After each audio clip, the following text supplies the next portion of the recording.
안녕하세요. 발명의 탄생 채널입니다. 발명의 탄생 채널은 우리 주변의 유용한 발명들의 탄생 배경과 특허 이야기 등 흥미로운 내용을 이해하기 쉽게 소개하는 채널입니다. 오늘은 30번째 영상으로 신체 내부의 위와 십이지장 등 내장 검사에 있어서 크나큰 진전을 가져온 내시경의 발명에 대해서 알아보도록 하겠습니다. 요즘은 내시경을 통해 정기적으로 위암 검사 등을 시행함으로써 암을 조기에 발견하게 되고 많은 사람들이 생명을 구할 수 있게 되었는데요. 그렇다면 과연 이렇게 훌륭하고 중요한 내시경은 도대체 누가 발명을 한 것일까요? 자, 그럼 다 같이 한번 알아보도록 하겠습니다. 최초로 내시경을 발명한 사람은 1805년 독일의 필립 보찌니로 알려져 있습니다. 필립 보찌니는 1773년 독일 프랑크푸르트에서 태어난 의사였으며 오스트리아에서 군의관으로 복무한 경험을 계기로 전쟁이 끝난 후 어느 날부터 인체의 내부를 들여다볼 수 있는 기구 개발에 매진하게 됩니다. 그로부터 몇 년 후 1805년 2월 7일 보찌니는 인류 최초의 내시경 제품인 리트 라이트를 개발 완료하고 대중에게 이를 공식적으로 발표하게 됩니다. 이렇게 발명된 리트 라이트는 양초로 불을 밝히고 거울과 주석 튜브가 달린 40cm의 금속관을 사람의 목에 집어넣고 식도를 관찰하는 수준이었다고 합니다. 당시 보찌니의 내시경은 구부러지지 않는 고등 금속관 형태의 내시경이었기 때문에 일반인이 이러한 내시경 검사를 감당하기에는 너무나 고통스럽고 힘들었고 그래서 의료용으로 널리 사용되지는 못했다고 합니다. 그 후 약 150년이 지나 오늘날의 내시경과 유사한 구부러지는 내시경이 발명되었습니다. 이러한 현대적 형태의 내시경을 발명한 사람은 1957년 미국의 바실 허쇼비츠였습니다. 허쇼비츠는 머리카락이 자유롭게 구부러지는 것을 보고 아이디어가 떠올라 광섬유를 사용한 파이버스코프라는 내시경을 발명하게 됩니다. 이 내시경은 사람의 머리카락 굵기인 60마이크로미터보다 가는 지름 10에서 20마이크로미터의 강섬유 10만 개 이상을 다발로 묶고 섬유 끝에 카메라를 장착하여 인체 내부의 상태를 모니터 화면을 통해 관찰할 수 있도록 만들었다고 합니다. 이후 허쇼비츠의 내시경은 식도, 위장 등 소화기관뿐만 아니라 기관지, 방광까지 관찰할 수 있도록 발전되어 현재까지 널리 이용되고 있습니다.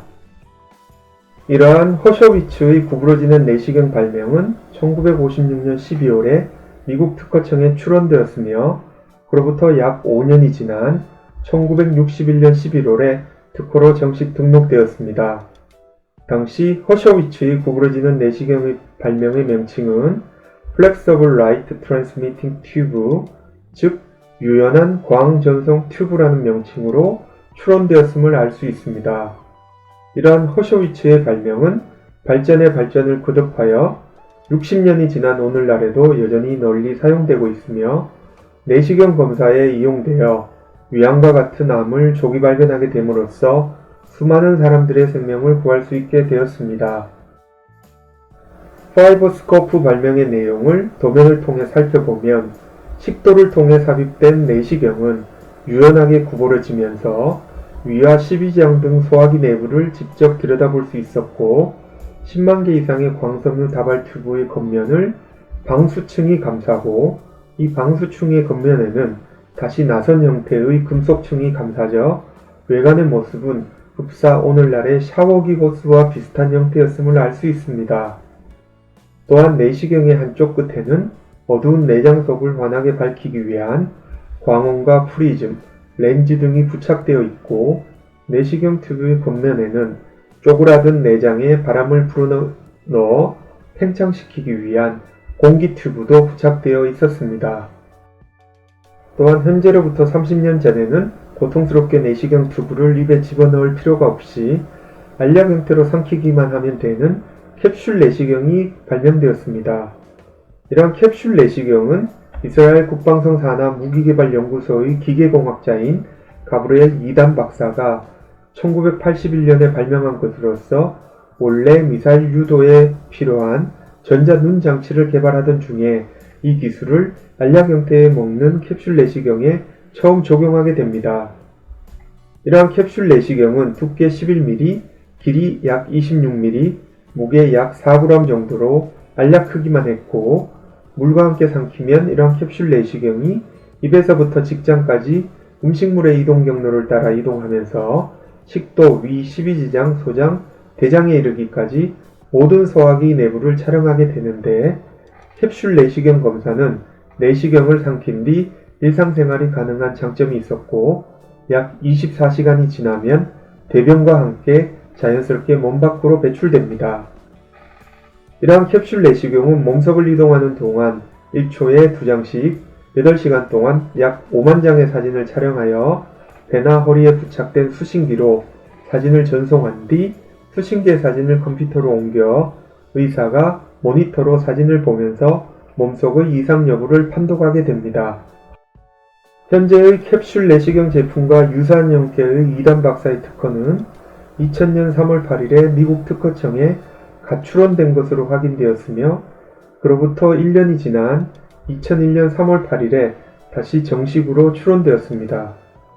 당시 발명의 명칭은 Device for In Vivo Imaging, 즉 몸속을 촬영하기 위한 장치였습니다.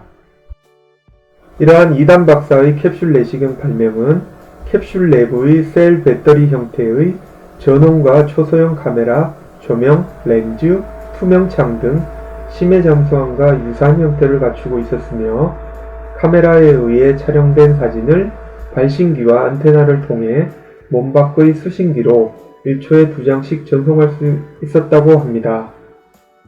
그러나 이러한 캡슐 내시경을 이용하면 고통스럽지 않게 내시경 검사를 할 수 있을 거란 기대와 달리 캡슐 내시경이 한 방향으로만 촬영이 가능하여 위 내부를 여기저기 다양하게 촬영할 수 없다는 한계점이 있으며, 장폐색, 장협착증을 갖는 환자는 이용할 수 없었을 뿐만 아니라 용종절제와 같은 즉각적인 처치가 불가능하다는 치명적인 단점이 있었습니다. 자, 그렇다면 미래에는 이러한 내시경은 어떻게 발전될까요? 캡슐 내시경의 경우 과학기술의 발달으로 앞서의 단점을 보완하여 잠을 자는 동안 몸속을 이동하면서 통증이 없고 합병증이 적으면서 정밀한 진단과 즉각적인 의료 조치가 가능한 첨단 캡슐 내시경의 개발이 진행되고 있습니다.